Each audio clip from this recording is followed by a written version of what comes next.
Hello, my dear students. Welcome to More Academy. I hope you have seen the first chapter, 5 different lectures. The first chapter was obviously a theory chapter. तो कुछ कुछ लोगों को शायद कंटाला भी आया रहेगा, लेकिन याद रखिए, अगर अपने को चार्टर्ड अकाउंटेंट बनना है, अगर अपने को अकाउंट्स ठीक से समझना है, अगर अपने को एक्सपर्ट बनना है, तो फर्स्ट चैप्टर को ऑप्शन है नहीं। सर एग्जाम में आएगा नहीं आएगा उसके बारे में ज़्यादा मत सोचिए। एग्जाम में आता रहेगा तो ही पढ़ाई करूंगा, एग्जाम में आता नहीं रहेगा तो पढ़ाई नहीं करूंगा, ये लॉजिक बिल्कुल काम का नहीं है। एग्जाम में आता रहेगा अच्छी बात, नहीं आता रहेगा तो भी अच्छी बात। हमको टॉपिक समझ में आना चाहिए, that should be your attitude. तो चलो अभी पढ़ाई चालू करते हैं सेकंड चैप्टर का। आपने देखा रहेगा कि आज मेरा अपीयरेंस थोड़ा चेंज हो गया है। पहले लेक्चर के बाद कुछ बच्चों ने मुझे कॉन्टैक्ट किया और बताया कि सर वो जो बहुत ब्राइट दिख रहा है, व्हाइट कलर का आपका जो प्रेजेंटेशन है बहुत ब्राइट दिख रहा है। हम लोग अगर रात को पढ़ाई करते रहेंगे, टीवी लगा के रखेंगे तो बहुत ज्यादा ब्राइट होता है वो, और अगर फोन पे करते रहेंगे तो भी डिफिकल्टी आता है। तो मैंने थोड़ा डार्क मोड यूज किया है। मेरा कोशिश रहेगा इसके आगे बहुत सारे अलग अलग प्रेजेंटेशन, जहां जहां पे प्रेजेंटेशन रहेंगे वहां पे मैं उसको डार्क कलर यूज करूंगा, जिसकी वजह से आंखों को तकलीफ कम हो जाए। और मैं थोड़ा आउटले भी अपना लेआउट भी थोड़ा चेंज किया हुआ है कि जिसकी वजह से आपको पूरा पूरा स्क्रीन यूज करने को मिलेगा। I hope these changes in technology may also help you for the purpose of checking the subject properly और अंडरस्टैंडिंग द सब्जेक्ट प्रॉपर्ली। चलो फिर अब हम लोग चालू करेंगे अपना आज का लेक्चर। मैं जरा अपने आप को छोटा कर लेता हूँ, क्योंकि अपने को इम्पोर्टेंट मैं नहीं हूँ, अपने को इम्पोर्टेंट अपना पढ़ाई है। तो चलिए जरा मैं साइड में हो जाता हूँ। Let me start with the discussion now. आज अपने को सीखना क्या है? Meaning and fundamentals of double entry book keeping. Meaning and fundamentals of double entry book keeping. First chapter में हमने अलग अलग अकाउंटिंग कंसेप्ट सीखा है, अकाउंटिंग स्टैंडर्ड क्या है वो भी सीखा है, बेसिस ऑफ अकाउंटिंग सीखा है, और मेथड्स ऑफ अकाउंटिंग सीखा हुआ है। कैश का मतलब क्या, अक्रूवल का मतलब क्या, वो सब चीजें सीख के हो गया है। अब अपने को सीखने का double entry book keeping of accounting मतलब क्या है। What is the meaning of double entry book keeping? Double entry, ये अपने को याद रखने का है। तो if you remember my first lecture of the first chapter, जो मैंने शनिवार को लिया था, 1 जुलाई को, सीए डे को लेक्चर लिया था मैंने, वो अगर नहीं देखा रहेगा तो जरूर से देखिएगा। उस लेक्चर में मैंने आपको बताया था कि अकाउंट्स क्या है। पहले स्लाइड में बोला था accounts is a theory subject, accounts is basically a language subject, ऐसा मेरा शब्द था। लैंग्वेज सब्जेक्ट है, हिस्ट्री है, तो ये हिस्ट्री है, लैंग्वेज सब्जेक्ट है, इसका ग्रामर है, ऐसा मैंने बात किया हुआ था। आज हम लोग उस ग्रामर को सीखने को चालू करने वाले हैं। Let us try to understand what is the meaning of double entry book keeping. Language subject है, हिस्ट्री सब्जेक्ट है, मतलब क्या है? आप सोच के देखिए, अगर किसी भी लैंग्वेज के बारे में आपको बात करनी है और आपने एक लैंग्वेज सीख के हो गई, आपको दूसरी लैंग्वेज सीखनी है, तो भी कुछ कुछ चीजें हमेशा जनरली स्ट्रक्चर्ड सेम रहते हैं। फॉर एग्जाम्पल, किसी भी लैंग्वेज के बारे में बात करना है तो उसमें कर्ता, कर्म, क्रियापद, ये शब्द अपने को बहुत इंपॉर्टेंट लगते हैं कि कौन कर रहा है, किसने काम किया है, क्या कर रहा है, और कब कर रहा है, कब कर चुका है, कि कर रहा है, कि आगे करने वाला है। ये सब चीजें अपने को बताने की रहती है। सो whenever we are thinking of any language, we are always trying to identify कौन कर रहा है, क्या कर रहा है, और कर चुका है या कर रहा है या करने वाला है। ऐसी चीजों को याद रखते हैं और हम लोग लैंग्वेज में हिसाब से सेंटेंसेस को ड्राफ्ट करना चालू करते हैं, सेंटेंस को फॉर्म करना चालू करते हैं। तो मैं आपको अलग अलग सेंटेंसेस बोलता हूँ, देखिए आप लोग कितना आराम से ट्रांसलेशन कर सकते हो। मैं कह सकता हूँ, चलो इंग्लिश में बोला मैंने, have you done your homework, ये मेरा इंग्लिश सेंटेंस है। इसको मैं अगर कहता हूं कि हिंदी में ट्रांसलेट करो, तो आप बोलोगे सर बहुत इजी है, क्या आपने अपना होमवर्क किया, क्या आपने अपना गृहपाठ किया? ये आपका सेंटेंस का ट्रांसलेशन हो जाएगा। मराठी मध्ये असेल तर काय रे घरचा अभ्यास केलास का? That is the way in which you are going to ask the question. So same sentence is going to be answered or going to be translated by you in different languages, but everywhere the structure remains same. You are all these different things, 3 sentences are question mark sentences, so they are basically questions, and then you are trying to identify how to form the sentence. तो हमने बाकी कुछ नहीं किया है, हमने सिर्फ translation किया हुआ है। वैसे ही अब मैं आपको अलग अलग ट्रांजेक्शंस बताने वाला हूं, बिजनेस में होने वाली चीजों को बताने वाला हूं, उसको अपने को ट्रांसलेट करना है, बाकी कुछ नहीं है। और ट्रांसलेट किस में करना है? इंग्लिश से मराठी में नहीं, इंग्लिश से हिंदी में नहीं, हिंदी से मराठी में नहीं, बल्कि आप जो भी कुछ लैंग्वेज बोलोगे, हिंदी बोलो, मराठी बोलो, इंग्लिश बोलो, जो भी कुछ लैंग्वेज बोलोगे उससे हम लोग अकाउंट्स के लैंग्वेज में कन्वर्ट करने वाले हैं। So what are we doing? We are basically doing translation, translation of a transaction which is expressed in your native tongue. You might have expressed it in Marathi, Hindi, English, Gujarati, Tamil or Telugu or any other language. What is important is वो जो transaction बोला है उसको अपने को accounts के language में convert करना है, ट्रांसलेट करना है. This is the simple thing we are trying to understand. तो अकाउंट्स का लैंग्वेज क्या बोलता है कि भैया मेरे पास ना 3 अलग अलग टेंस है ही नहीं, मेरे पास सिर्फ 2 ही टेंस है. What are the tense we are going to consider? Just a minute, मैं जरा इसका कलर चेंज कर लेता हूं. या ओके, अगर हम हिंदी, मराठी, इंग्लिश का बात करेंगे तो उसके अंदर हम क्या बोलते हैं? एक रहता है पास्ट टेंस, एक रहता है प्रेजेंट टेंस और एक रहता है फ्यूचर टेंस. अकाउंट्स बोलेगा कि भैया मैंने आपको बोला हुआ है कि मैं हिस्ट्री का सब्जेक्ट हूं. हिस्ट्री का सब्जेक्ट हूं मतलब मेरे पास पास्ट तो रहने वाला है ही, लेकिन मैं हिस्ट्री को रिकॉर्ड कर रहा हूं. जब तक ट्रांजैक्शन होगा नहीं तब तक उसको रिकॉर्ड करूंगा नहीं. इसका मतलब ट्रांजैक्शन होते वक्त रिकॉर्ड नहीं होता है, ट्रांजैक्शन हो जाने के बाद में रिकॉर्ड होता है. हिस्ट्री जब तक क्रिएट नहीं होगी तब तक हम उसको रिकॉर्ड नहीं करेंगे. इन शॉर्ट, अकाउंट्स के लैंग्वेज में प्रेजेंट टेंस नहीं है, अकाउंट्स के लैंग्वेज में पास्ट टेंस है. एक्चुअली स्पीकिंग अकाउंट्स के लैंग्वेज में फ्यूचर टेंस है, लेकिन अभी के लिए याद रखो कि अपने को सिर्फ पास्ट टेंस के बारे में याद रखना है.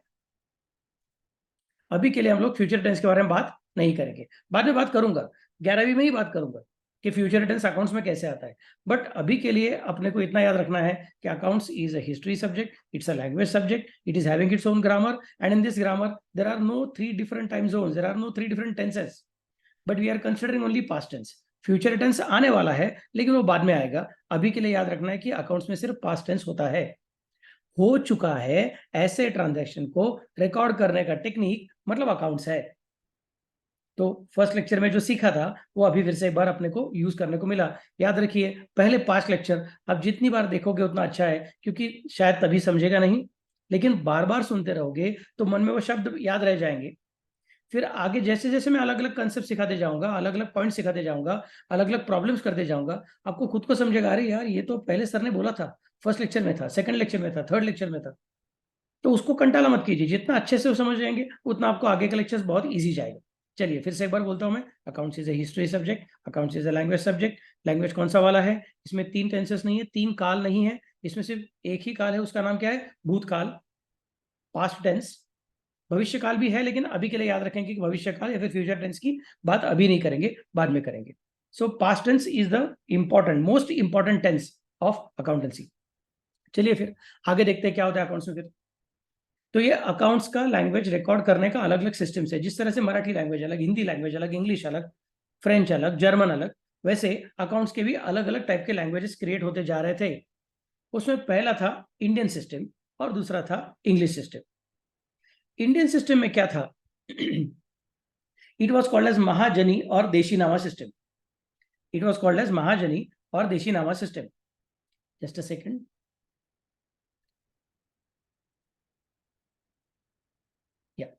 It was called as Mahajani or Deshinama system. In this Mahajani Deshinama system, there were 2 different types of books which were required to be prepared. They were called as Kird and Bahi Khata. They were called as Kird and Bahi Khata. Kird stands for journal in modern language, in modern accounts. What we call as journal, in Mahajani Deshinama, it was called as Kird. And what we call as ledger, in Mahajani Deshinama, it was called as Bahi Khata. So Kird and bahi खाता.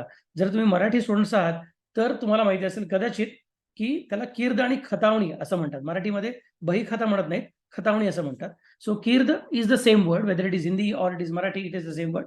But bahi khata is a Hindi word and khatavani was the Marathi word. This system of Indian accounting method और Indian accounting system which was called as Mahajani Deshinama was not based on double entry. और अपने topic का नाम क्या है? Principles of double entry. याद रखिए. तो इसका मतलब हम ये जो इंडियन सिस्टम है उसको अल्टीमेटली फॉलो करने वाले नहीं है. अपने को याद रखने का double entry system, because that is a modern system. This system which was Indian system, since it was not based on double entry, it was unscientific. Sir scientific मतलब क्या है? साइंटिफिक मतलब ऐसा हुआ है तो ऐसा होने वाला ही है, इसको हम चेंज नहीं कर सकते हैं. ये कॉज है, ये इफेक्ट है, ये कंपलसरी रहता है, इसको बोलेंगे साइंटिफिक. इंडियन सिस्टम में वो अवेलेबल नहीं रहता था. This system was more suitable for small businesses. Okay, this system was more suitable for small businesses. अब let us consider next part, English system कौन सा था। तो इंग्लिश सिस्टम एक था सिंगल एंट्री और दूसरा था डबल एंट्री। मैं थोड़ा सा अपने आप को शिफ्ट कर लेता हूं, जिसकी वजह से हम लोग सिस्टम को ठीक से पढ़ पाएंगे। ओके, चलिए जी। तो एक था अपना इंग्लिश सिंगल एंट्री सिस्टम और दूसरा था अपना इंग्लिश डबल एंट्री सिस्टम। तो सिंगल एंट्री सिस्टम मतलब क्या है? It was the system which is still followed is the system in which we consider only cash book and personal accounts.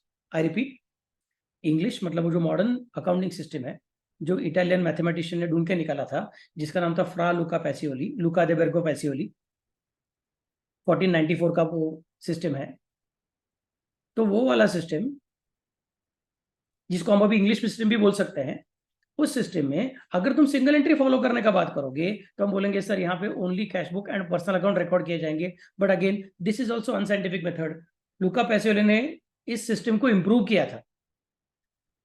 In fact हम ऐसा कह सकते हैं कि सिंगल एंट्री मतलब क्या है, जो लुका पैसियोली का सिस्टम है, कौन सा वाला, डबल एंट्री, उसका एब्सेंस इसका मतलब सिंगल एंट्री सिस्टम है। तो single entry is not actually speaking a system, single entry is basically absence of double entry. हम रिपीटिंग अगेन, हम क्या सीखना चाहते हैं, अकाउंटिंग सिस्टम। हमको मालूम पड़ चुका है कि अकाउंटिंग मतलब हिस्ट्री है, अकाउंटिंग मतलब लैंग्वेज है, लैंग्वेज के रूल सीखना चाहते हैं। तब हमको समझा जिस तरह से इंडियन कॉन्टिनेंट में इतने सारे लैंग्वेजेस है और ऊपर से यूरोपियन कॉन्टिनेंट में इतने सारे लैंग्वेजेस है, वैसे ही अकाउंट्स के बारे में है। अलग अलग सोसाइटी में अलग अलग अकाउंटिंग लैंग्वेज डेवलप हुआ था। इंडियन अकाउंटिंग लैंग्वेज का नाम था महाजनी देशीनामा। इसमें दो अलग अलग बुक्स रिकॉर्ड किए जाते थे, एक का नाम था कीर्द, एक का नाम था बहीखाता। लेकिन ये अनसाइंटिफिक मेथड था, इसके लिए अभी हम इसको फॉलो करते नहीं है। कोई कोई स्मॉल बिजनेसेस अभी भी इसको फॉलो कर सकते हैं। ये एक इंडियन अकाउंटिंग सिस्टम का लैंग्वेज है, ऐसा आप कंसिडर कर सकते हो। अब देखेंगे इंग्लिश अकाउंटिंग सिस्टम, उसके अंदर कौन आता है, सिंगल एंट्री, और दूसरा क्या रहेगा, double entry. Double entry is the one which is designed by और which was compiled by Fra Luca Pacioli. और डबल एंट्री को फॉलो नहीं किया तो जो बन जाएगा उसको बोलेंगे हम लोग सिंगल एंट्री। डबल एंट्री के ही कुछ कुछ रूल्स फॉलो किए हैं, सारे रूल्स फॉलो किए नहीं है, तो क्या बन जाएगा, सिंगल एंट्री। उसके अंदर सिर्फ कैश बुक और पर्सनल अकाउंट को मेंटेन किया जाता है। It is also considered as unscientific method, generally ये फॉलो नहीं होता है। Again small businesses can follow the same. Let me consider next part. तो डबल एंट्री मतलब क्या है फिर? This is the most scientific method. This is the most scientific method. It has two equal effects. It has two equal effects. And the most important thing which you should remember is this particular sentence. Every debit must have equal and corresponding credit. Very, very important sentence. Never forget in your life now. This is the very important sentence. Every debit must have equal and corresponding credit. अगर आपको याद रहेगा तो dual aspect concept नाम का concept मैंने सिखाया था, उसके अंदर मैंने तराजू दिखाया था आपको। एक जगह पे पैसा डाला, एक जगह पे मैंने वो हाथ डाला था, बोला था उसको एप्पल है समझ जाओ। फिर मैंने आपको बोला था नहीं सर वो शक्कर परचेस करने को गए तो क्या होगा। एग्जांपल देखो अकाउंटिंग कंसेप्ट का, चौथे लेक्चर में सब अलग अलग चीजें डिस्कस किया हुआ है। Do check that particular lecture, first topic का चौथा lecture, accounting concept. Dual aspect concept की वजह से, या फिर ड्यूअल एस्पेक्ट कंसेप्ट हम फॉलो करते हैं, उसकी वजह से ये आ गया है। डबल एंट्री का मतलब क्या है, every debit must have equal and corresponding credit. तराजू के एक पलड़े में, तराजू के एक बाजू में अगर 1 किलो का वजन रखा है तो टैली करने के लिए तुमको दूसरे बाजू में 1 किलो शक्कर रखनी पड़ेगी।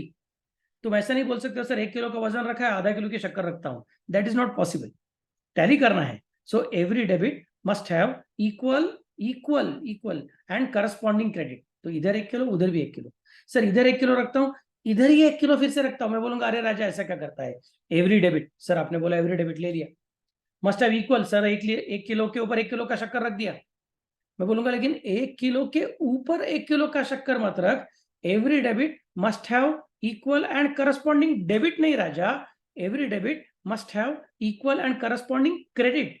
तो जिस तरह से दुकानदार तराजू के एक साइड में अगर 1 किलो का वजन रखता है, तो मेजर करने के लिए जो शक्कर है जो आपको बेचने वाला है, वो फिर से जहां पे वजन रखा है वहां पे रखता नहीं है, बल्कि अपोजिट साइड में रख देता है। वैसे ही हम लोग अपने अकाउंट में दो दो साइड्स क्रिएट करेंगे, एक का नाम रखेंगे डेबिट, एक का नाम रखेंगे क्रेडिट। और जब कभी ट्रांजैक्शन को रिकॉर्ड करने को जाएंगे तो हमको ये याद रखना पड़ेगा कि अगर डेबिट में एक्स अमाउंट आ गया है तो क्रेडिट में भी एक्स अमाउंट ही चाहिए। इधर x+1 नहीं चलेगा, x-1 नहीं चलेगा। अगर यहाँ पे x है तो वहां पे भी x चाहिए। यहाँ पे 100 रुपया, वहां पे 100 रुपया, यहाँ पे 1 लाख, वहां पे 1 लाख, यहाँ पे 1 करोड़, वहां पे 1 करोड़। सर इधर 1 करोड़ है और यहाँ पे 99,99,999। सर 1 रुपया छोटा है, छोड़ दो, नहीं छोड़ूंगा। अकाउंट्स बोलता है every debit must have equal, equivalent नहीं, लगभग नहीं, perfect, equal and corresponding credit. This is the basic rule of accounts to be kept in mind. That is called as double entry system of accounting, as told to us by Fra Luca Pacioli. He first of all visualize this particular situation कि बाबा हमको क्या करना है, most scientific method है, इधर इतना डाला ना तो उधर उतना आना ही चाहिए, रूल जैसा है वो perfectly. This is the way in which it is considered. So it is having two equal effects. So the most important sentence अपना ब्रह्म वाक्य है, अपने दिल पे उसको लिख के रखिए, अपने ब्रेन पे उसको लिख के रखिए, कभी भूलने का नहीं है. Every debit must have equal and corresponding credit.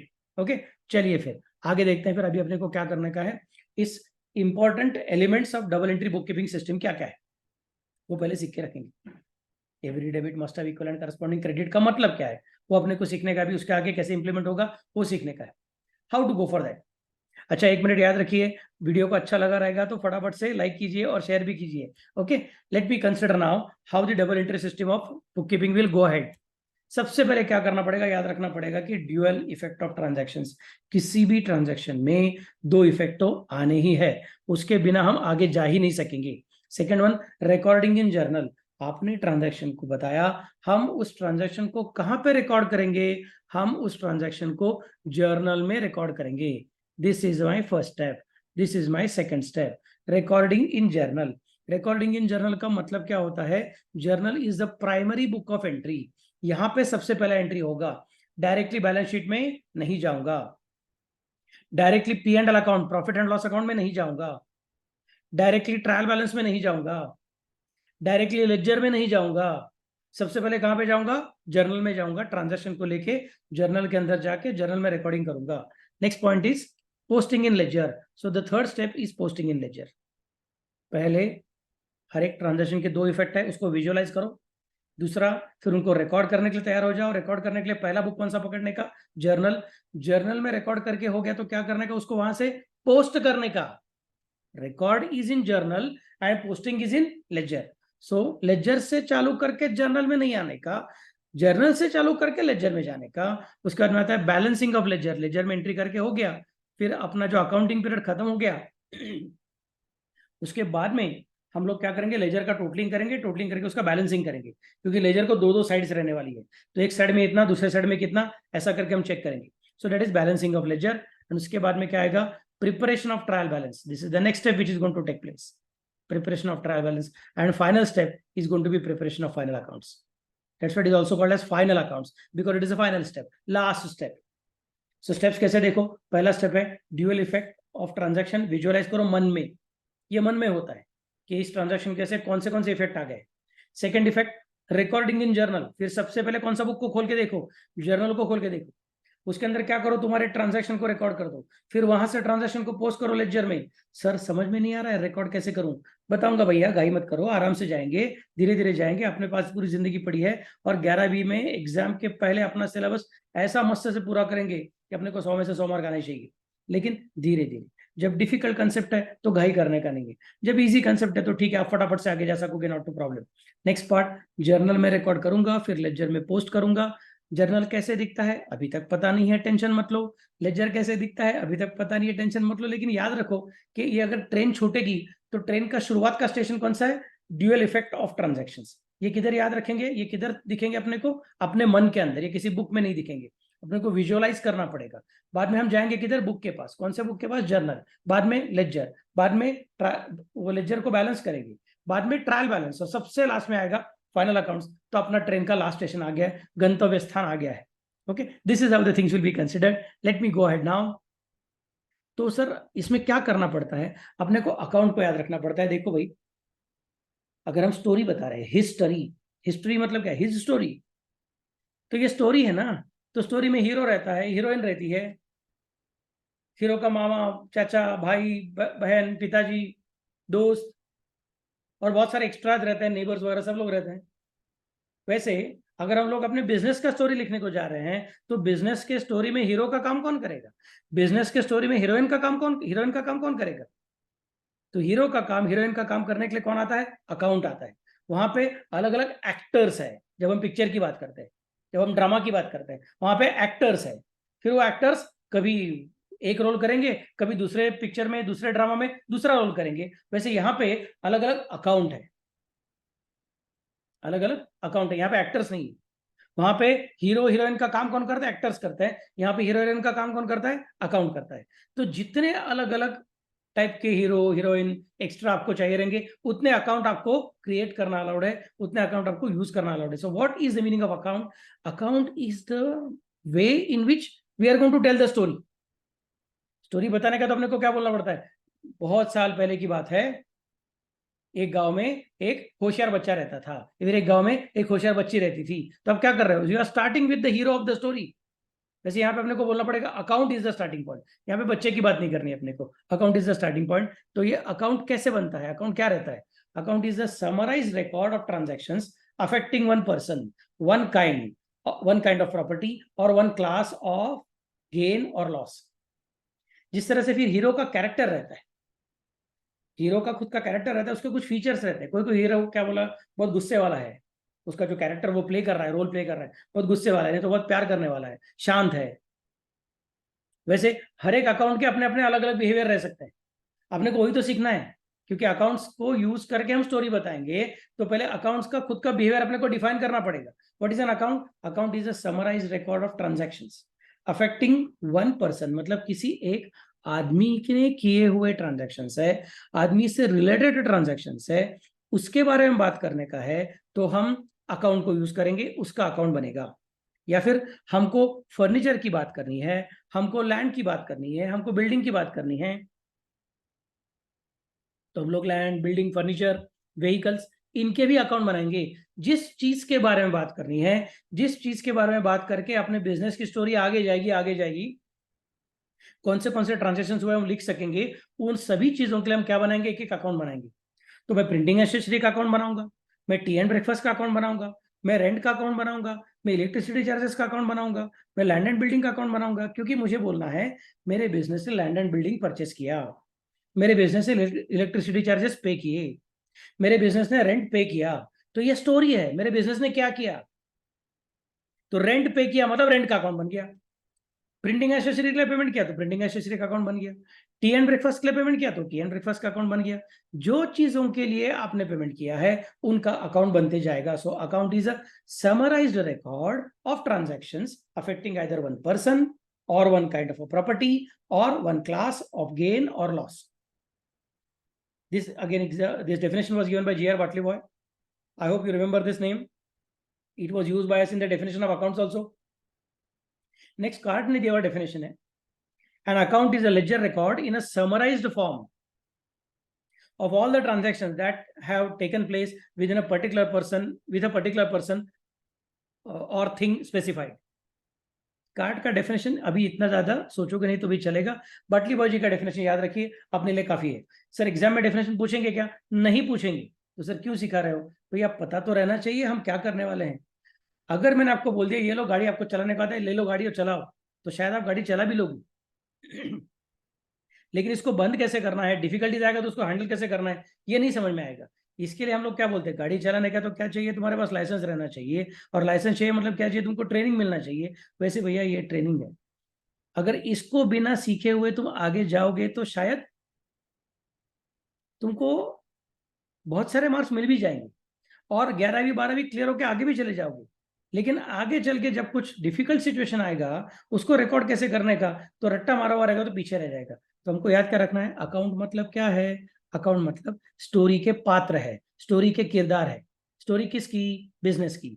ये बिजनेस की स्टोरी बताने के लिए अपने को क्या लगता है, जिस तरह से पिक्चर की स्टोरी बताने के लिए हीरो हीरोइन एक्स्ट्राज लगते हैं, उस तरह से बिजनेस की स्टोरी बताने के लिए अपने को अकाउंट्स लगते हैं। अकाउंट्स के अलग अलग बिहेवियर रह सकते हैं। तो हम बोलेंगे अकाउंट किसके लिए बनाने का? हमेशा अकाउंट किसी पर्सन के लिए बनाने का क्या? नहीं नहीं, account can be for a person, account can be for a thing, account can be for either a gain और अ लॉस, एनीथिंग। किसी भी चीज का अकाउंट बन सकता है। आई रिपीट, किसी भी चीज का अकाउंट बन सकता है। सर अकाउंट कौन बनाता है? हम ही तो बनाते हैं। सर हम कैसे सोचेंगे इसका अकाउंट बनाने का कि नहीं बनाने का? एकदम सिंपल एग्जांपल मैं बोलूंगा, मैंने क्या परचेस किया? मैंने पेन परचेस किया। मैंने क्या परचेस किया? मैंने पेंसिल परचेस किया। मैंने क्या परचेस किया? मैंने फुल स्केप परचेस किया। मैंने क्या परचेस किया? मैंने इरेजर परचेस किया। सर तो पेन अकाउंट बनाओ, पेंसिल अकाउंट बनाओ, इरेजर अकाउंट बनाओ, फुल स्केप अकाउंट बनाओ, स्केल अकाउंट बनाओ। ऐसे 5 अलग अलग अकाउंट बनाओ, क्योंकि आपने 5 अलग अलग चीजें परचेस की है। तो बोलूंगा शाबाश, तुझे बराबर समझ में आ गया है कि बिजनेस का स्टोरी आगे चलते चलते हर वक्त क्या क्या करते जा रहा था सबको रिकॉर्ड करना है। तो उसके लिए हम लोग pen account, pencil account, printing sorry foolscap account, scale account, ऐसे अलग अलग अकाउंट बनाएंगे। तो दूसरा कोई बोलेगा सर नहीं नहीं, आपने हमको ना एक मटेरियलिटी नाम का कंसेप्ट सिखाया था, उसके अंदर भी आपने यही एग्जाम्पल दिया था, और तभी हमको बताया था कि मटेरियलिटी का मतलब क्या है, डिस्क्लोजर करना है, बट जो मटेरियल है वही डिस्क्लोजर करना है। तो instead of preparing separate pen account, pencil account, foolscap account, scale account, you can prepare single account called as printing and stationery account. Simple. तो कौन सा अकाउंट बनाना है? सर मैं पेन अकाउंट बनाएगा तो आपको गुस्सा आएगा क्या? मुझे नहीं आएगा। सर गवर्नमेंट मुझे पनिशमेंट देगा क्या? नहीं देगा। आप बोलोगे नहीं सर मुझे अच्छा लगता है pen account, pencil account, scale account, foolscap account, बनाओ भाई, हमको कुछ प्रॉब्लम नहीं है। लेकिन then you are forgetting the qualitative aspect of accounting. Qualitative characteristics of accounting क्या बोलते हैं कि तुम्हारा अकाउंट जो है वो समझने के लिए आसान रहने चाहिए, और वो बहुत जितना चाहिए उतना सारा का सारा इंफॉर्मेशन बराबर से देना चाहिए। लेकिन इंफॉर्मेशन देते वक्त मटेरियलिटी क्या है उसको ध्यान में रख के इंफॉर्मेशन देना चाहिए, इमटेरियल इंफॉर्मेशन को देने की जरूरत नहीं है। So it's a delicate act. It's a delicate act. कैसे लिखना है, कैसे नहीं लिखना है, वो समझ में आना चाहिए। इसके लिए फर्स्ट लेक्चर में ये भी मैंने बोला था कि accounts is number 1 an art as well as a science, क्योंकि उसमें डेबिट में इतना डालोगे तो क्रेडिट में इतना डालना ही है। तो रूल बन गया, रूल बन गया, इसका मतलब यहाँ पे टेंशन नहीं है, ऐसा होगा तो ऐसे ही होगा, you can tell that particular thing. तो it's a science, but at the same time sir कौन सा अकाउंट बनाओ, पेन अकाउंट बनाओ, पेंसिल अकाउंट बनाओ, इरेजर अकाउंट बनाओ, स्केल अकाउंट बनाओ, कि सबका मिला के एक ही प्रिंटिंग एंड स्टेशनरी अकाउंट बनाओ, ये तुम्हारा आर्ट है। तुमको समझ में आना चाहिए कि सर ये मटेरियल इन्फॉर्मेशन है कि मटेरियल इन्फॉर्मेशन नहीं है। तो लास्ट टाइम रिपीट करूंगा फिर आगे जाऊंगा कि अकाउंट का मतलब क्या है। अकाउंट मतलब ऐसी चीज जो बिजनेस की स्टोरी बताने के लिए अपने को मदद करेगी। कितने अकाउंट बन सकते हैं? जितने चाहिए उतने बन सकते हैं। अकाउंट कौन बनाता है? अकाउंटेंट खुद बनाता है। अकाउंटेंट कैसे डिसाइड करता है कौन सा अकाउंट बनाने का, कौन सा अकाउंट नहीं बनाने का? वो चेक करता है ट्रांजैक्शन कौन सी चीज को अफेक्ट कर रहा है, वो सब चीजों का अकाउंट बनाता है। कभी कभी जरूरत पड़ी तो कुछ कुछ अकाउंट्स को चेंज करके उसके जगह पे कंबाइंड अकाउंट भी बना सकता है। तो अकाउंट कौन सा बनाने का अकाउंटेंट डिसाइड करेगा, गवर्नमेंट ने बताया हुआ नहीं है। तो ये जो भी कुछ अकाउंट्स रहेंगे, मैंने बोला आपको कि जिस तरह से हीरो, एक पिक्चर में क्या अमिताभ बच्चन को हमेशा बोलते थे, अमिताभ बच्चन क्या था? Angry young man. और ऋषि कपूर कैसा था? Chocolate hero. आमिर खान क्या है? Chocolate hero. और अभी क्या तुम्हारा वो रणबीर कपूर, वो क्या है? Chocolate hero. तो मतलब वी आर कंसिडरिंग कि उनका कैरेक्टर का खुद का बिहेवियर अलग अलग है। और फिर क्या महमूद बोलेगा, नहीं तो अभी और जॉनी लीवर बोलेंगे तो क्या? कॉमेडी हीरो और कॉमेडी एक्टर। मतलब उनका एक कैरेक्टरिस्टिक हमने डिफाइन करके रखा है। वैसे अपने अकाउंट्स है ना, उनके भी कुछ कैरेक्टरिस्टिक्स रह सकते हैं। और क्या कैरेक्टरिस्टिक्स है फिर अकाउंट के? Some accounts can be called as personal accounts. Some accounts can be called as personal accounts. उनके कैरेक्टरिस्टिक्स को देखते हुए हमने उनको क्लासिफाई किया है।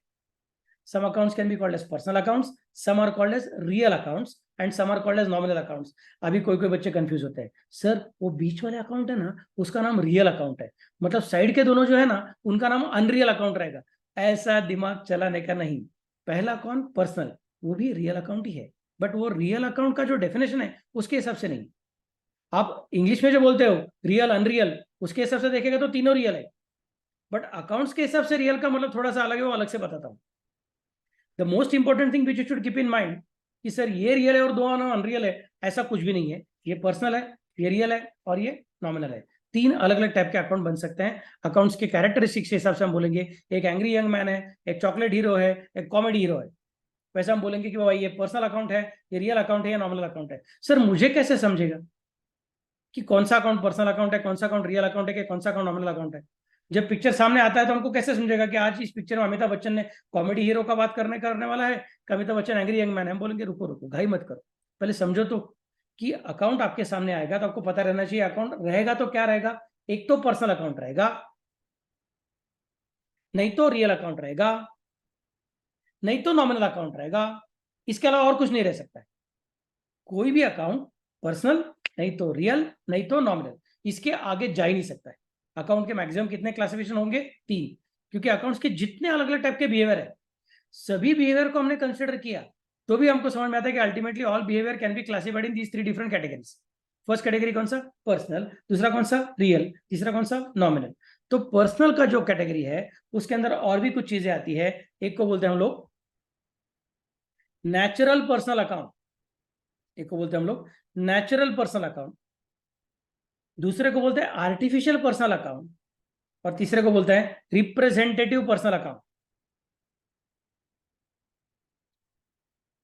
लेक्चर देखते देखते लाइक बटन भी दबाना है, डाउट आया तो कमेंट में पूछना भी है, और मोस्ट इंपॉर्टेंट साथ में नोट्स लिखना है। बाबा लोग, बेबी लोग, कंटला मत कीजिए, डायग्राम ड्रॉ करते जाइए मेरे साथ फटाफट से।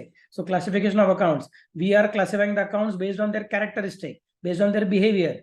Accordingly we have identified that the accounts can be classified in 3 different categories. मैंने अब तक तुमको उसका कैरेक्टरिस्टिक्स सिखाया हुआ नहीं है, मैं सिर्फ तुम लोगों को डायरेक्टली क्लासिफिकेशन बता रहा हूँ। पहला क्लासिफिकेशन क्या है? पर्सनल। दूसरा क्या है? रियल। और तीसरा क्या है? नॉमिनल। तो मेरे सामने अकाउंट आएगा, मैं बोलूंगा ये रहेगा तो एक तो पर्सनल रहेगा, नहीं तो रियल रहेगा, नहीं तो नॉमिनल रहेगा। नहीं सर, कुछ तो चौथा भी रह सकता है ना? नहीं, आइदर पर्सनल और रियल और नॉमिनल। ब्रह्मा विष्णु महेश, और कुछ है नहीं, बस 3 ही लोग हैं। आई एम रिपीटिंग अगेन, स्वर्ग पृथ्वी पाताल, सिर्फ 3 ही लोग है। वैसे यहाँ पे अकाउंट सिर्फ 3 ही अलग अलग टाइप के अकाउंट्स है। कौन से? Personal, real, nominal. कोई भी अकाउंट इसके बाहर नहीं जा सकता। सर मैं नया अकाउंट ढूंढ के निकलूंगा, कुछ भी करो। फरालुका पैसेर ने बनाया हुआ सिस्टम रिगरस सिस्टम है, ब्यूटीफुल सिस्टम है, परफेक्ट सिस्टम है, रिजिड सिस्टम है। एक्चुअली स्पीकिंग इसके आगे कुछ नहीं होता, इतना ही होता है। हमारा लैंग्वेज ब्यूटीफुल है। बोलते हैं कि हम लोग जिस अकाउंट की बात करने वाले हैं वो अकाउंट अगर रहेगा तो पर्सनल, नहीं तो रियल, नहीं तो नॉमिनल। और पर्सनल अकाउंट रहेगा तो it can be again either a natural person account. मतलब तुम दिमाग चलाओ, तुमको समझेगा कि मैं कह सकता हूं, अगर मैं मिस्टर ए अकाउंट ऐसा बोलूंगा, मिस्टर बी अकाउंट ऐसा बोलूंगा, सो लेट अस से मिस्टर ए, मिस्टर बी, आनंद, ये जो अकाउंट है ये सब क्या बन गया? नेचुरल अकाउंट है, क्योंकि ये नेचुरल पर्सन है। आर्टिफिशियल पर्सन मतलब क्या हो जाएगा? बैंक ऑफ इंडिया, ऐसा अकाउंट बनाया आपने, बैंक ऑफ इंडिया अकाउंट। नहीं तो अपना सी इंस्टीट्यूट, ICAI, वो वाला अकाउंट बना लिया। नहीं तो पुणे म्युनिसिपल कॉर्पोरेशन, ऐसा अकाउंट बना लिया। They are again talking about a person but not a natural person. जो पहले लिखा था मैंने, mister A, mister B, Anand, वो कौन है? तीनों लोग नेचुरल इंडिविजुअल है, भगवान ने बनाए हुए लोग है। और bank of India, institute of chartered accountants of India, Pune municipal corporation, ये भगवान ने बनाए हुए ऑर्गेनाइजेशन नहीं है, ये हमने बनाए हुए ऑर्गेनाइजेशन है, ह्यूमन बींग्स ने बनाए हुए ऑर्गेनाइजेशन है। तो हम इसको बोलते हैं यार artificial person. I am repeating again, mister A, mister B, mister C, Anand और कोई XYZ, ये सब लोग कौन है? ये पर्सनल अकाउंट है। कौन से पर्सनल अकाउंट है? नेचुरल पर्सनल अकाउंट है। Bank of India, ICAI, PMC, ये भी कौन है? ये भी तुम्हारे पर्सनल अकाउंट है, लेकिन ये थोड़े से अलग पर्सनल अकाउंट। इनका स्पेशलिटी क्या है? इनका जन्म माँ की कोख से नहीं हुआ है, इनका जन्म भगवान ने नहीं करवा के दिया है, इनका जन्म हम सब ने मिलके किया हुआ है। These are artificial person created by us. And तीसरे वाले है, they are called as representative personal account. Representative personal account का मतलब क्या है? कि वो किसी और चीज को रिप्रेजेंट करता है। मतलब क्या है? मतलब है फॉर एग्जांपल आउटस्टैंडिंग रेंट, या फिर prepaid insurance. Outstanding rent, prepaid insurance can be considered as representative personal account. What is the speciality? Outstanding rent. तो नाम देख के पहले पता चल जाता है कि शायद ये रेंट अभी तक देने का बाकी है। It is outstanding. दरवाजे के बाहर खड़ा है, बोल रहा है मेरा पैसा दो, मेरा पैसा दो। Outstanding. Outstanding what? Rent. But actually speaking दरवाजे के बाहर कौन खड़ा है? दरवाजे के बाहर लैंडलॉर्ड खड़ा रहेगा, बोलता रहेगा मेरा पैसा जल्दी दे दो। मतलब बेसिकली दरवाजे के बाहर एक पर्सन खड़ा है, लेकिन उस पर्सन को हमने रिप्रेजेंट, वो क्यों खड़ा है हमको मालूम है, आउटस्टैंडिंग रेंट की वजह से खड़ा है। हम बोलेंगे ठीक है, फिर नाम क्या रख दिया उसका? Outstanding rent. और ये क्लासिफिकेशन क्या है उसका? उसका क्लासिफिकेशन है personal account, but it is neither natural personal account nor artificial personal account, it should be considered as representative personal account. So नाम क्या है उसका? आउटस्टैंडिंग रेंट, प्रीपेड इंश्योरेंस वगैरह वगैरह। तो कोई एक्सपेंसेस है या फिर कोई इनकम है जो एक तो हमारा पे करने का बाकी है, या फिर एडवांस में पे करके हो गया है। एक तो पे करने का बाकी है, नहीं तो एडवांस में पे करके हो गया, या फिर रिसीव होने का बाकी है, या फिर एडवांस में रिसीव हो गया है, तो समझ जाने का वो क्या बन जाएगा, रिप्रेजेंटेटिव पर्सनल अकाउंट बन जाएगा। It will be considered as representative personal account. Next one क्या है तुम्हारा, रियल अकाउंट्स। रियल अकाउंट्स कौन से रहेंगे, it can be either tangible और दे कैन बी इनटेंजिबल। तो मैं कह सकता हूं यहाँ पे कौन आएगा, सर लैंड अकाउंट आएगा, सर बिल्डिंग अकाउंट आएगा, फर्नीचर अकाउंट आएगा, और सर व्हीकल्स अकाउंट आएगा, सर स्टॉक अकाउंट आएगा। उनका शाबाश। सर कैश अकाउंट आएगा, okay very good, cash account आएगा। सर बैंक अकाउंट नहीं हो, बैंक अकाउंट इधर चला जाएगा, बैंक ऑफ इंडिया करके, बी केयरफुल। सर नहीं, कैश के साथ बैंक मुझे अच्छा लगता है, तुमको क्या अच्छा लगता है फर्क पड़ता नहीं है। The moment you are saying bank, that means we will specify that it is a particular organisation with whom we are dealing. And land, building, furniture, vehicle, stock, cash is not any organization, is not any natural human being with whom we are dealing, but we are dealing in them. We are dealing in land. We are not dealing with land. हम land के साथ व्यवहार नहीं कर रहे हैं, हम land में व्यवहार कर रहे हैं। हम बिल्डिंग के साथ व्यवहार नहीं कर रहे हैं, हम बिल्डिंग का व्यवहार कर रहे हैं। हम फर्नीचर के साथ ट्रांजैक्शन नहीं कर रहे हैं, हम फर्नीचर को खरीदने का बेचने का ट्रांजैक्शन कर रहे हैं। That's why they are real accounts.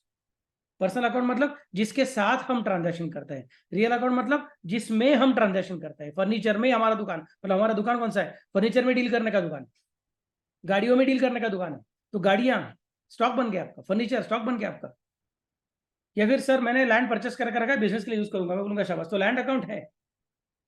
लेकिन ये तुम लैंड के साथ डील नहीं करोगे, लैंड में डील करके तुमने अपने पास परचेस करके रखी है, तो लैंड अकाउंट रियल अकाउंट है, पर्सनल अकाउंट नहीं है। और वही रियल में कौन सा अकाउंट है, टेंजिबल अकाउंट है।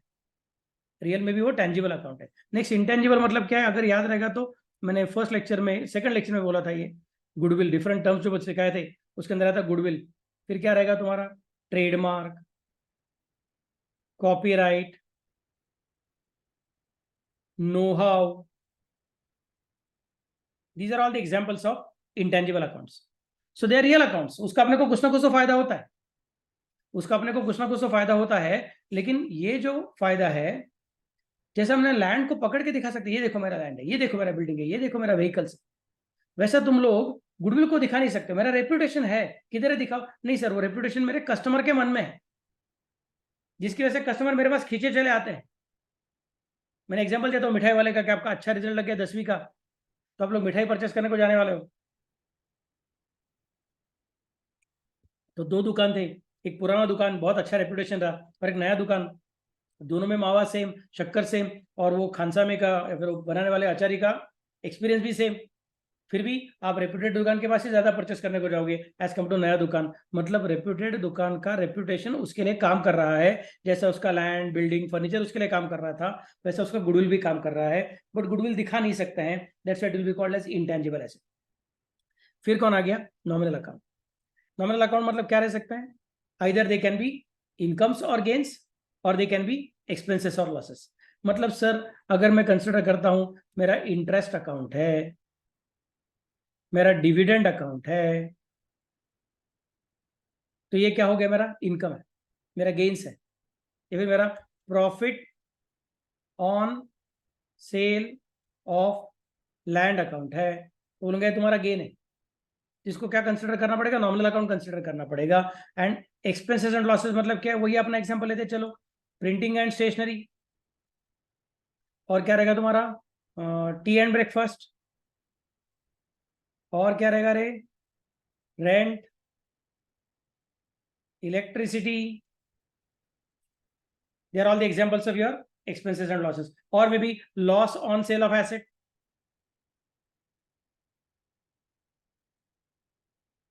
Loss on sale of asset, हमने लैंड को बेचा, हमको नुकसान हो गया, तो नॉमिनल अकाउंट करके कंसिडर करने का। सो देखिए अभी हमने क्या बोला है, आप किसी भी चीज के बारे में बात करोगे तो वो चीज को क्या बोलेंगे हम लोग, अकाउंट। अकाउंट्स में स्टोरी बताने के लिए हीरो हीरोइन का काम कौन करता है, अकाउंट करता है। यहाँ पे एक्टर्स नहीं है, यहाँ पे अकाउंट। और अकाउंट किसका बन सकता है, अकाउंट किसी भी चीज का बन सकता है। और जो अकाउंट बने हुए हैं उनके कैटेगरीज कितने हैं, उनके 3 कैटेगरीज बन सकते हैं, एक तो पर्सनल, नहीं तो रियल, नहीं तो नॉमिनल। पर्सनल के अंदर 3 अलग अलग टाइप के कैटेगरीज बन सकते हैं, सब कैटेगरीज। एक कौन सा है, नेचुरल पर्सनल अकाउंट, दूसरा कौन सा है, आर्टिफिशियल पर्सनल अकाउंट, तीसरा कौन सा है, रिप्रेजेंटेटिव पर्सनल अकाउंट। और जो रियल अकाउंट्स है उसके दो सब कैटेगरीज है, tangible real accounts, intangible real accounts. और नॉमिनल अकाउंट जो है they are either of incomes and gains और they are of expenses and losses. तो पर्सनल अकाउंट मतलब हम किसके साथ में डील कर रहे हैं, तो this is talking about some और other type of person, this talking about some और other type of person, that person में भी नेचुरल ह्यूमन बीइंग और दैट पर्सन में भी आर्टिफिशियल पर्सन, दोनों में से किसी एक तरीके का पर्सन रह सकता है, हम बोलेंगे it is called as personal account. Real account मतलब it is not of somebody but it is of something. तो ये क्या है, पर्सनल मतलब सम बड़ी, सम बॉडी रे बॉडी, रियल मतलब समथिंग, और नॉमिनल मतलब वो भी समथिंग है बट वो समथिंग कौन सा वाला है, एसेट वाला नहीं है, एक्सपेंस वाला है। सर क्या फर्क है दोनों में, अगर याद रहेगा तो कैपिटल एक्सपेंडिचर, रेवेन्यू एक्सपेंडिचर, तो कैपिटल एक्सपेंडिचर रहेगा तो वो समथिंग रियल वाले में जाएगा, और रेवेन्यू एक्सपेंडिचर रहेगा तो वो समथिंग नॉमिनल अकाउंट के अंदर चला जाएगा। So I hope it is clear all of you now. जैसे ही आपके सामने कोई तो अकाउंट आएगा मैं बोलूंगा चलो चलो फटाफट से एग्जाम्पल देखते हैं। सर मैं बोलता हूँ मिस्टर ए, मैं बोलूंगा मिस्टर ए मतलब नेचुरल ह्यूमन बीइंग, चलो इसको बोल दो पर्सनल अकाउंट। कौन सा personal account, natural personal account. Sir State Bank of India, मैं बोलूंगा artificial personal account. Sir outstanding rent, मैं बोलूंगा representative personal account. Sir land account, मैं बोलूंगा now you are not talking about somebody but you are talking about something, you are not talking about someone but you are talking about something. तो something कौन है तुम्हारा भी, land. Land क्या है देख सकते हो क्या, हाँ किसी के मन में है कि तुम्हारे सामने है, हमारे सामने, सर उसको पकड़ सकते हैं क्या, पकड़ सकते हैं, तो ठीक है, इसका मतलब वो टेंजिबल है, वो रियल भी है और टेंजिबल भी है। समबडी है तो पर्सनल बन जाएगा, समथिंग है तो रियल बन जाएगा। Land is not somebody, land is something मतलब रियल है, और वो भी कौन सा रियल है, टेंजिबल रियल है। Building tangible real, furniture tangible real. Sir tea and breakfast, मैं बोलूंगा शाबाश, तो टी एंड ब्रेकफास्ट सर ये it cannot be considered as real, नहीं सर सचमुच की चाय पी रहा हूँ, झूठ मूठ की चाय नहीं पी रहा हूँ। बोलूंगा ये सचमुच की चाय पी रहा है, लेकिन आज अभी जो चाय पीना चालू किया 10 साल तक चाय पीता रहेगा, ऐसा नहीं है ना, वो कब तो खत्म होगा ना इमीडिएटली, मतलब उसका बेनिफिट खत्म, और दोपहर को 4 बजने का फिर से बोलेगा अरे चाय पीने का मन कर रहा है।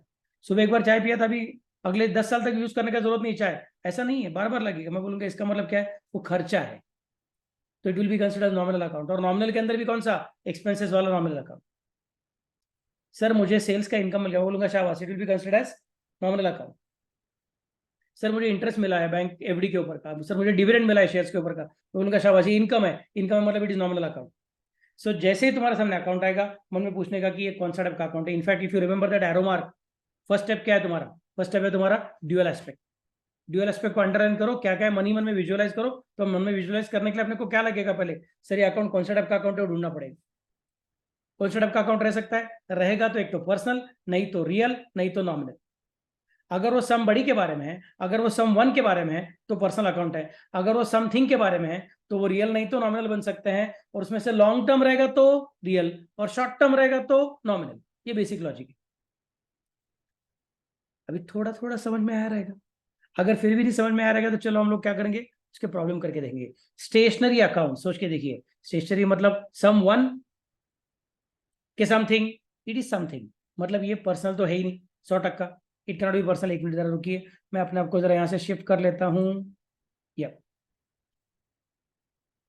तो स्टेशनरी अकाउंट है, मतलब ये सम बड़ी के बारे में है नहीं, सम वन के बारे में है नहीं, ये तो समथिंग के बारे में है, समथिंग के बारे में है, लेकिन ये जो भी कुछ है इस साल स्टेशनरी परचेस किया, अभी अगले 10 साल तक परचेस करने का जरूरत नहीं है, ऐसा तो है नहीं, हर साल स्टेशनरी परचेस करना पड़ेगा, मतलब ये नॉमिनल अकाउंट है। मैं साइड में सिर्फ एन लिख के रखता हूं, आप लोग पूरा लिखिए nominal. Okay just a minute.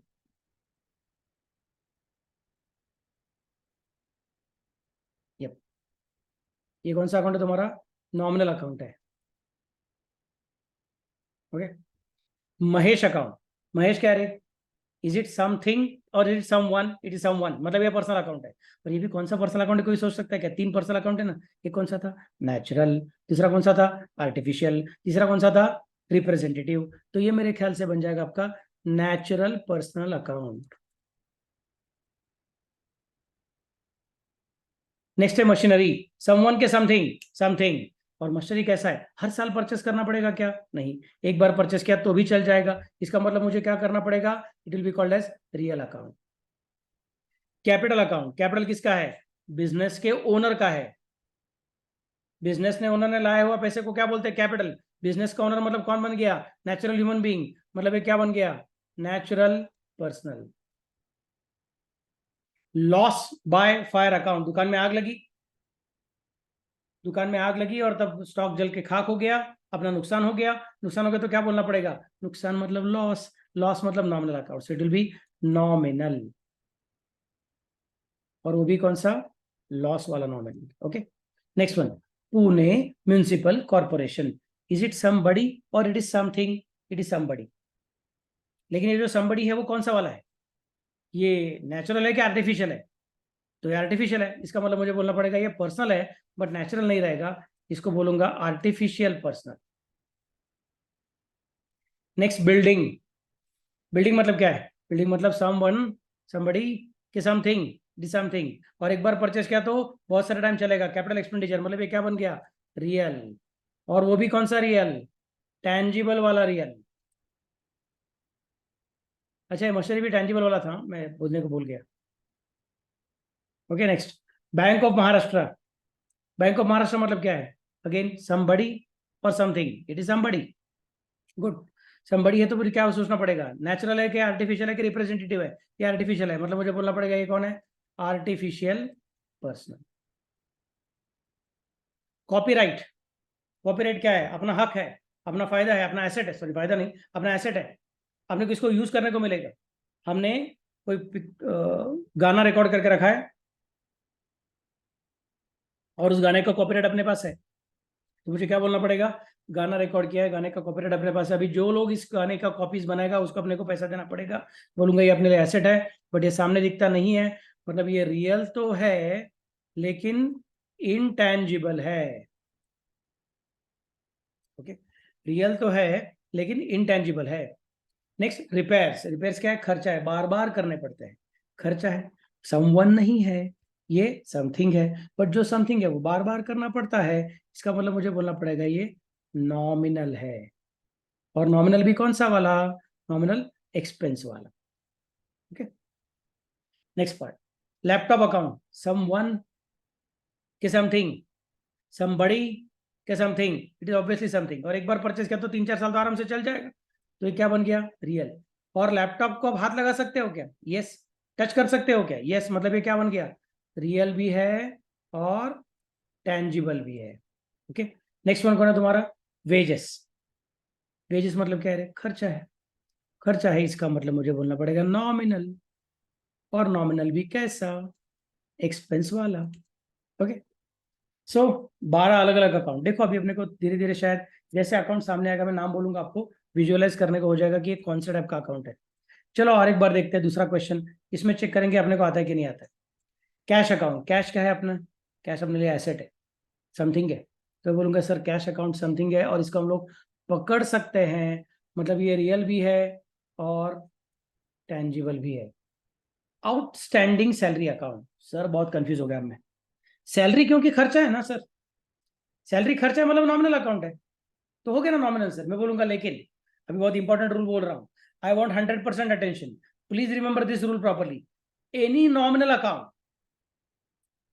any nominal account which either has a prefix or a suffix, prefix or a suffix of outstanding, accrued, due, receivable, payable, unexpired, तो समझ जाने का it is not a nominal account but it has become a personal account. और वो कौन सा personal account? Representative personal account. मैं फिर से बार बोलूंगा, any nominal account which either has a prefix और अ सफिक्स, उसके नाम के पहले, प्रीफिक्स मतलब नाम के पहले, आनंद सर बोलोगे तो सर क्या है? सफिक्स है। और मिस्टर आनंद बोलोगे फिर प्रोफेसर आनंद बोलोगे तो क्या बन गया? प्रीफिक्स बन गया प्रोफेसर। नाम के पहले आता है तो प्रीफिक्स, नाम के बाद में आता है तो सफिक्स। अगर किसी भी नॉमिनल अकाउंट के नाम के पहले या फिर नाम के बाद में outstanding, accrued, due, receivable, payable, unexpired, इसमें से कोई भी एक नाम, कोई भी एक शब्द आ गया तो समझ जाने का अब वो नॉमिनल अकाउंट नहीं रहा, अब वो पर्सनल अकाउंट बन गया। और वो भी कौन सा personal account? Representative personal account. So मैं इसको बोलूंगा ये कौन है मेरा? Representative personal account. Okay next, Rohit account somebody है, समबडी है इसका मतलब क्या बन गया रे, समबडी मतलब पर्सन, और रोहित मतलब मेरे ख्याल से इंडिविजुअल है, मतलब इसको बोलूंगा नेचुरल पर्सन है। फर्नीचर मतलब समबडी है ही नहीं, ये तो समथिंग है, इसका मतलब बन गया रियल, और वो भी कौन सा रियल, टेंजिबल वाला रियल, क्योंकि हम फर्नीचर को पकड़ सकते हैं। Life insurance corporation account, life insurance corporation account is not something but it is somebody, someone, इसका मतलब क्या कंसिडर करना पड़ेगा, it is a personal account, but कौन सा पर्सन, नेचुरल के आर्टिफिशियल, आर्टिफिशियल मतलब इसको बोलना पड़ेगा artificial personal account. Goodwill asset है, एसेट मतलब अपने लिए क्या बन गया, रियल, लेकिन कौन सा रियल, इंटेंजिबल अकाउंट है। नेक्स्ट, प्रीपेड इंश्योरेंस अकाउंट, मैंने अभी बोला था प्रीपेड इंश्योरेंस, प्रीपेड इंश्योरेंस मैंने अभी क्या बोला था, इंश्योरेंस मतलब खर्चा है सर, लेकिन एनी नॉमिनल अकाउंट, खर्चा बोलेगा तो nominal account, any nominal account either has a prefix और has a suffix of outstanding, accrued, due, paid, sorry prepaid, receivable, unexpired, payable, तो समझ जाने का है कौन सा अकाउंट है, अभी वो नॉमिनल अकाउंट नहीं है बल्कि वो पर्सनल अकाउंट है, और कौन से वाले personal account, representative personal account. Trademark अपने लिए एसेट है, बट कौन सा ट्रेडमार्क है, सॉरी कौन सा एसेट है, इंटेंजिबल है, क्यों इंटेंजिबल, बिकॉज हम लोग इसको पकड़ नहीं सकता। कमीशन, कमीशन अपना इनकम रह सकता है नहीं तो एक्सपेंसेस रह सकता है, तो इनकम है नहीं तो एक्सपेंसेस है, मतलब क्या बोलना पड़ेगा, नॉमिनल अकाउंट। अभी उन्होंने बोला नहीं है कि ये कमीशन पेड है कि कमीशन रिसीव्ड है, अगर ये पेड वाला रहता था तो मैं इसको बोलता था नॉमिनल अकाउंट एक्सपेंसेस वाला, और अगर ये रिसीव्ड वाला रहता था तो मैं बोलता था नॉमिनल अकाउंट इनकम वाला। नेक्स्ट, लोन, हमने लोन लिया है, लोन अपने लिए क्या है, लायबिलिटी है, लायबिलिटी का मतलब क्या हो गया, पर्सनल अकाउंट, और हमने ये सिर्फ उन्होंने बोला नहीं है कि ये कौन सा लोन है, मतलब बैंक लोन है कि क्या है, will call it as a personal account just now. Next, drawings, जैसा कैपिटल था इधर, अपना कैपिटल किधर था, इधर कैपिटल, इधर चौथा चौथा, वो कैपिटल का अपोजिट मतलब ड्रॉइंग। बिजनेस में प्रोप्राइटर ने पैसा लाया तो उसको बोलते हैं कैपिटल, बिजनेस में से प्रोप्राइटर ने पैसा लेके गया तो उसको बोलते हैं ड्रॉइंग्स। तो इसका मतलब ultimately we are dealing with proprietor, मतलब human being, natural human being, मतलब क्या बन जाएगा, natural person. And next one कौन है तुम्हारा, इंटरेस्ट, इंटरेस्ट इनकम रहेगा नहीं तो एक्सपेंसेस रहेगा, लोन के ऊपर का इंटरेस्ट रहेगा तो हम पे करते हैं, एफडी के ऊपर का इंटरेस्ट रहेगा तो अपने को मिलता है, बट कुछ भी होने दो, इनकम होने दो नहीं तो एक्सपेंस होने दो, अल्टीमेटली क्या है वो तुम्हारा नॉमिनल अकाउंट है। Good, great, so we have solve lot of different points here. ये कौन सा क्वेश्चन है, ये पहला जो था 1 to 12, ये तुम्हारा पेज नंबर 31 का क्वेश्चन है गवर्नमेंट टेक्स्ट बुक में से, इलस्ट्रेशन नंबर 2, और ये पेज नंबर 31 है, illustration number 3। Okay, so here I have completed a lot of different questions and basic understanding of what is the meaning of account। और एक question मुझे करना है लेकिन वो कल करूंगा, so that it will be easy for the purpose of understanding। आज के लिए इतना ही काफी है। आज हमने क्या क्या सीखा बाबा लोग, बेबी लोग, सबसे पहले हमने सीखा कि अकाउंट्स लैंग्वेज सब्जेक्ट है, तो लैंग्वेज सब्जेक्ट में इसमें सिर्फ पास्ट टेंस है, फ्यूचर टेंस आएगा लेकिन अभी के लिए याद रखने का सिर्फ पास्ट टेंस है। फिर हमने ये भी देखा कि अकाउंट में स्टोरी बताने का रहेगा तो देर आर मल्टीपल, इसका लैंग्वेज सब्जेक्ट बोलेगा तो इसके अलग अलग वर्जन रह सकते हैं। तो इंडियन लैंग्वेज का नाम क्या था, महाजनी देशीनामा, उसके अंदर क्या बनता था, कीर्द और बही खाता, बट वो अनसाइंटिफिक मेथड हमने उसको ड्रॉप कर दिया है। फिर कौन आ गया, इंग्लिश सिस्टम, उसके अंदर कौन आता है, एक सिंगल एंट्री और एक डबल एंट्री। सिंगल एंट्री में क्या बनता है, cash account and personal accounts, double entry में क्या बनता है, all the different accounts. Double entry is the most scientific method. उसका सबसे इंपॉर्टेंट रूल क्या बोला मैंने आपको, every debit must have equal and corresponding credit, इसको भूलने का नहीं है। फिर उसके बाद में हमने क्या सीखा कि ये स्टोरी बताने का तो अपने को क्या लगेगा, स्टोरी में अलग अलग पात्र लगेंगे, स्टोरी के पात्र कौन प्ले करेगा, हीरो हीरोइन जैसे एक्टर प्ले करते थे वैसे यहाँ पे कौन प्ले करेगा, अकाउंट प्ले करेंगे। So account can be for either a person और थिंग और इनकम और गेन और लॉस और एक्सपेंसेस, किसी भी चीज का बन सकता है। मैं बोलूंगा फिर जो पर्सन के अकाउंट बनेंगे उसको हम बोलेंगे पर्सनल अकाउंट, जो थिंग के अकाउंट बनेंगे समथिंग, उसको हम बोलेंगे आइदर रियल अकाउंट नहीं तो नॉमिनल अकाउंट। जो लॉन्ग टर्म है उसको हम लोग रियल बोलेंगे और जो शॉर्ट टर्म है उसको हम लोग नॉमिनल बोलेंगे। जो लॉन्ग टर्म है रियल अकाउंट है उसको हम लोग फिर से दो कैटेगरी में डिवाइड करेंगे, जिसको हम छू सकते हैं उसको बोलेंगे टेंजिबल, जिसको हम छू नहीं सकते, जो इमेजिनरी रहते हैं, मन में रहते हैं, फायदा देते हैं, रियल लाइफ में फायदा देते हैं, बट रियल लाइफ में फायदा देते वक्त अपने को नजर नहीं आता है, दिख नहीं सकते, हम उनको पकड़ नहीं सकते, ये देखो थोड़ा सा गुडविल दे दिया, ऐसा बोल नहीं सकते। तो in that case it's an imaginary concept which helps us to do the business properly. मैं बोलूंगा शाबाश, उसको बोलेंगे फिर इंटेंजिबल रियल अकाउंट। लास्ट में कौन है तुम्हारा? इनकम रहेगा, एक्सपेंस रहेगा, गेन रहेगा, लॉस रहेगा, उसको बोलने का नॉमिनल अकाउंट। सो आप जो स्टोरी बताने वाले हो वो स्टोरी बताने के लिए एक्टर नहीं है, अकाउंट्स है। अकाउंट्स एक तो पर्सन के रहेंगे मतलब पर्सनल, या फिर एसेट के रहेंगे मतलब रियल, या फिर एक्सपेंसेस इनकम गेन लॉसेस के रहेंगे तो नॉमिनल।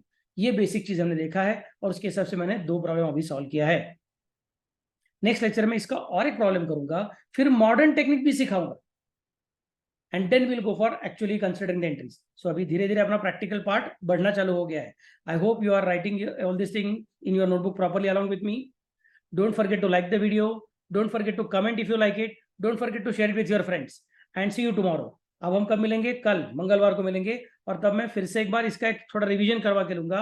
ऐसा एक लगभग 40 अलग अलग अकाउंट को क्लासीफाई करने को सिखाऊंगा। उतना होने के बाद फिर मैं मॉडर्न टेक्निक सिखाऊंगा क्लासिफिकेशन का, और एक टेक्निक है, मतलब लुका पैसियोली के टेक्निक के बाद और एक टेक्निक हमने ढूंढ के निकाला, लगभग उसी के जैसा है बट थोड़ा सा नाम अलग चेंज करके रखा हुआ है, वो भी अपने को सीखने का है, उसका क्लासिफिकेशन सीखेंगे। वो होने के बाद परसों के लेक्चर में मैं आपको जर्नल एंट्री का शुरुआत करना चालू करूंगा। ओके, सो अपना एरो निकल चुका है, हम लोग सबसे पहला पॉइंट कंसिडर करें कौन सा वाला? Dual aspect. और ड्यूअल एस्पेक्ट के लिए मन में हम सोच रहे हैं कि किसके बारे में बात करने का? अकाउंट के बारे में। अकाउंट क्या रह सकता है? Personal, real, nominal. पर्सन के बारे में है तो पर्सनल, एसेट के बारे में है तो रियल, और एक्सपेंसेस इनकम गेन लॉसेस के बारे में है तो nominal. These are the things which we studied today. I'm very happy that you have continued up to the end of the lecture. So thank you very much. कल जरूर से मिलिएगा, अभी आराम से सो जाइए, कल सुबह फिर से एक बार लेक्चर चाहिए तो जरूर से देख लीजिए, और कल फिर से मिलेंगे। Okay, bye bye, take care, see you.